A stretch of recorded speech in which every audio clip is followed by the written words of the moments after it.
persetujuan tapi didasari dengan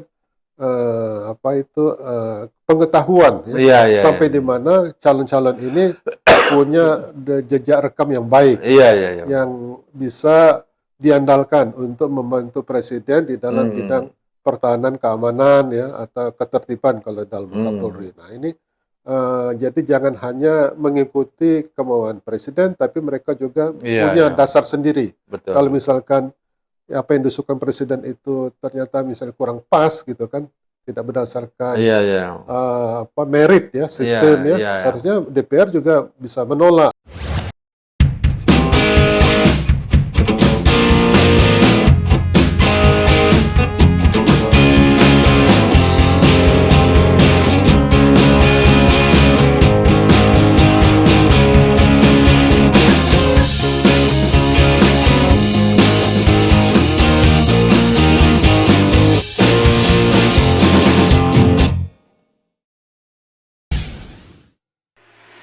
Assalamualaikum warahmatullahi wabarakatuh. Jumpa lagi di podcast TV Masui. Saya Mizan Urfa, biasa dipanggil Kang Mizan.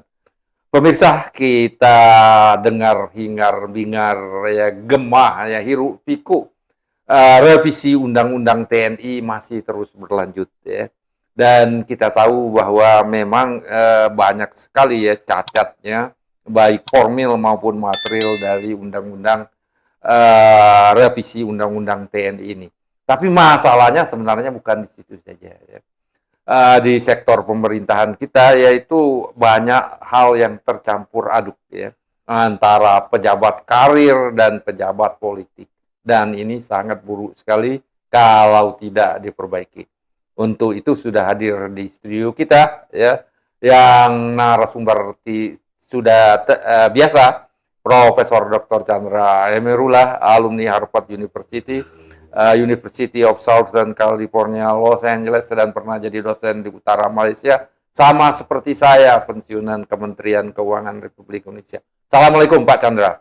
Waalaikumsalam warahmatullahi wabarakatuh. Kalau di luar negeri itu kan sudah ada sistem yang Bagus, standar. Jadi sudah merekam jejak daripada pejabat-pejabat yang sudah terbina dari dia mulai masuk sampai dia ke tingkat paling senior ya. Iya, betul. Jadi tadi kita melihat bahwa penunjukan pejabat-pejabat setingkat eselon 1 kalau di luar negeri itu kan berdasarkan senioritas. Ya. Senioritas, merit system. Nah, itu kan value system. Jadi berdasarkan merit system ya. Iya.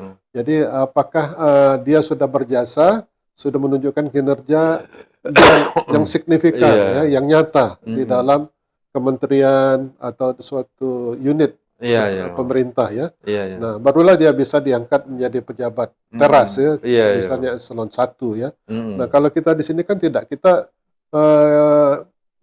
kebanyakan itu masih bersifat politis ya, sifat kedekatan ya. Ya itu oleh karena itu tadi Pak ya. SK ya, penunjukan itu resminya itu penunjukan pengangkatan dirjen itu dari presiden, bukan berdasarkan sistem itu sendiri. Seharusnya nggak perlu dari presiden lagi. Akibatnya orang yang nggak mengerti apa-apa di organisasi itu diangkat menjadi dirjen. Nah ini yang salah. Dan orang yang sudah menatap dari bawah sekali ya, seperti kita ya, dari pegawai yang sangat rendah, tiba-tiba kesempatan dia hilang karena ada intervensi politik. Ini buruk sekali Pak ya. Iya. Ya itulah, jadi kita seharusnya di dalam mengangkat birokrasi, terutama eselon 1 ke bawah itu berdasarkan rekam jejak, berdasarkan sistem yang sudah teruji ya. Jadi jangan sampai kita mengangkat eselon 1 yang tidak punya pengalaman sama sekali di birokrasi, sehingga kadang-kadang mereka terjebak kepada hal-hal yang bersifat manipulatif karena mereka tidak punya kemampuan untuk menilai apakah ini sudah efisien atau tidak, atau melanggar hukum atau tidak, apalagi menimbulkan penyimpangan korupsi dan sebagainya karena banyak yang awam ya dengan peraturan-peraturan di pemerintahan, sehingga banyak terjebak kepada sifat-sifat atau tingkah-tingkah laku yang manipulatif dan koruptif itu ya. Nah, jadi kita mengharapkan mereka yang diangkat itu sudah betul-betul teruji. Betul. Jadi ada sistem yang telah membakukan semua prestasi, semua pencapaian itu, sehingga begitu ada lowongan atau penunjukan untuk Iya, iya. setingkat eselon 1 atau eselon 2 malah, Iya. itu sudah ada poolnya. Iya, iya, betul, Poolnya, betul. kira orang-orang yang sudah punya track record yang Iya, baik, iya, ya, iya. yang punya potensi yang baik, itu jadi tidak mengambil dari mana saja yang kadang-kadang tidak relevan, ya. Tidak Sebenarnya kita relevan. sudah ada pool, sudah ada sekelompok orang-orang yang Iya. bisa ditunjuk karena sudah teruji, ya, Mm-mm. teruji daripada kinerjanya. Iya, iya, iya. Jadi dengan demikian kita harapkan para birokrat kelas 1 ini atau eselon 1 ini sudah punya kemampuan untuk membantu menterinya untuk mencapai misi daripada kementeriannya itu, ya. Jadi dengan demikian kita bisa lebih efisien lagi untuk mencapai visi dan misi daripada kementerian tersebut. Betul, betul. Nah, ini gimana juga, Pak? Ini yang lebih parah lagi, ya, menurut pengamatan kita, ya. Kita bandingin dengan kebiasaan-kebiasaan internasional, ya, di negara-negara maju ini. Kepala polisi, Kapolri, dan Pangap, ya, Panglima Angkatan Bersenjata itu diangkat oleh Presiden, tapi harus mendapat persetujuan dari DPR. Padahal ini kan jabatan karir sebenarnya, ya. Jabatan karir, dan Presiden itu kan jabatan politik. Ya, anggota DPR juga jabatan politik. Nah, ini ada campur aduk antara pejabat karir dan pejabat politik. Ini gimana, Pak? Ya, kalau untuk Panglima ABRI, ya, Iya. itu memang kelihatannya soal unsur politisnya itu sangat kental, ya. Betul, betul. Ya, jadi memang Presiden yang mengangkat, ya, tapi perlu persetujuan DPR, ya, karena ini kan menyangkut kehidupan bangsa dan negara, ya. Jadi kelihatannya DPR itu diperlukan persetujuannya, karena tanggung jawabnya itu bukan hanya tanggung jawab Presiden, tapi juga tanggung jawab DPR yang menyetujuinya. Jadi seharusnya DPR juga, karena ikut menyetujui pengangkatan Pangap itu atau Kapolri, ya, dalam hal ini juga perlu memberikan semacam persetujuan, tapi didasari dengan pengetahuan, ya, sampai di mana calon-calon ini punya jejak rekam yang baik, yang bisa diandalkan untuk membantu Presiden di dalam bidang pertahanan, keamanan, ya, atau ketertiban kalau dalam Kapolri. Nah, ini jadi jangan hanya mengikuti kemauan Presiden, tapi mereka juga punya dasar sendiri. Betul. Kalau misalkan apa yang disukai Presiden itu ternyata misalnya kurang pas, gitu kan, tidak berdasarkan merit, ya, sistem, ya, seharusnya DPR juga bisa menolak atau tidak menyetujui dan bisa mengusulkan calon lain misalkan. Jadi jangan hanya say yes saja kepada Presiden. Jadi karena DPR itu juga bertanggung jawab terhadap kehidupan masyarakat yang sejahtera dan aman.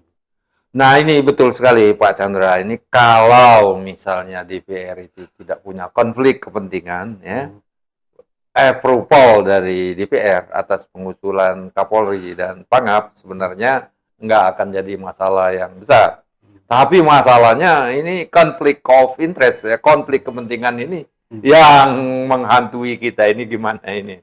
Ya, jadi kalau DPR tidak ingin adanya konflik of interest, atau mungkin DPR sendiri punya konflik of interest dalam pengangkatan Pangap atau Kapolri, ya, ya, seharusnya mereka sendiri ya harus menghindarkan diri, jangan sampai terperangkap kepada konflik of interest ini. Ya, jadi mereka sebagai anggota DPR seharusnya melakukan tugas mereka dengan baik, sesuai dengan amanah, ya, sebagai wakil rakyat yang betul, ya, yang benar. Jangan sampai mereka juga ikut terlibat dalam hal-hal permainan yang bersifat menguntungkan diri sendiri, gitu kan, atau kelompoknya, ya, supaya mereka di dalam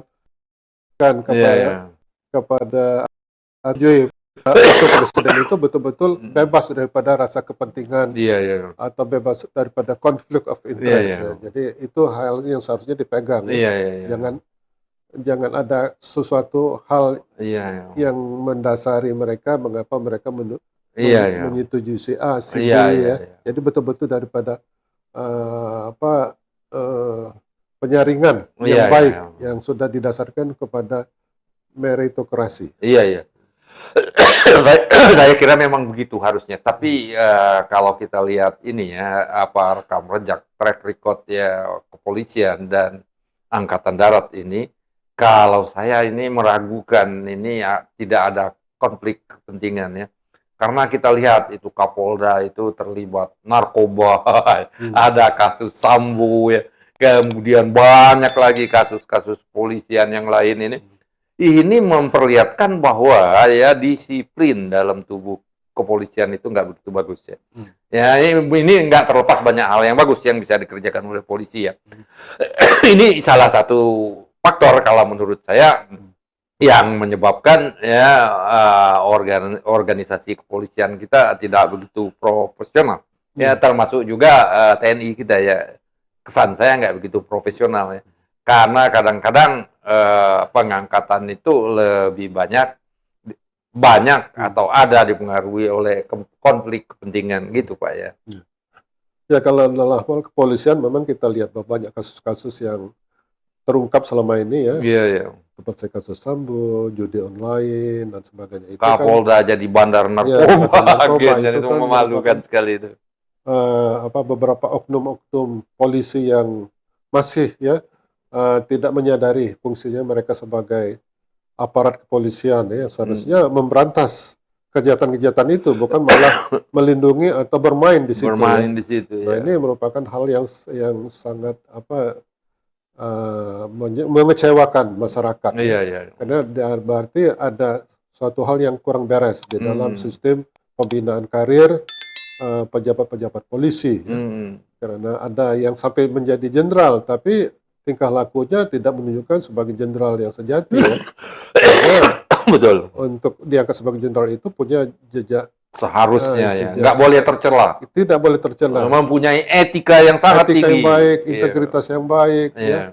ya. Jangan sampai sudah ditunjuk ternyata orang ini tidak mempunyai jejak kinerja atau moral yang bagus ya sehingga mereka ikut bermain dalam bidang-bidang yang seharusnya mereka tangani atau mereka berantas ya. Nah ini merupakan kelemahan daripada sistem pembinaan personel di tubuh polisi dan juga mungkin di angkatan darat ya kalau misalnya ada kelemahan-kelemahan seperti itu juga ini harus dilakukan penyempurnaan atau reformasi daripada di badan-badan polisi dan TNI ya. Kalau misalkan ada rencana perubahan undang-undang di dalam polisi ini seharusnya diadres atau dipertimbangkan bagaimana membina karir-karir polisi ini dengan baik sehingga yang diangkat menjadi Kapolri atau wakilnya itu merupakan orang yang sudah betul-betul teruji ya. Dan tidak ada konflik kepentingan. Apakah antara dengan presiden, presiden punya latar belakang tertentu atau DPR juga punya latar belakang tertentu mengangkat calon si A atau si B ini. Jadi harus betul-betul berdasarkan kinerja yang baik dan sistem meritokrasi yang teruji. Ya, saya kira pemirsa itu ya himbauan kita betul-betul ya. Negara ini sektor eksekutif, sektor legislatif, yudikatif ini ditata ya, diperbaiki lagi karena banyak sekali hal-hal yang perlu diperbaiki. Terutama kita perlu ada demarkasi pemisahan yang jelas antara pejabat karir dan pejabat politik. Jangan dicampur adukkan. Kalau ini terus tidak diperbaiki, terus dicampur adukan, negara kita tidak akan maju-maju. Rakyat kita akan tetap miskin. Demikian, mudah-mudahan bermanfaat. Wabillahi taufiq wal hidayah. Wassalamualaikum warahmatullahi wabarakatuh.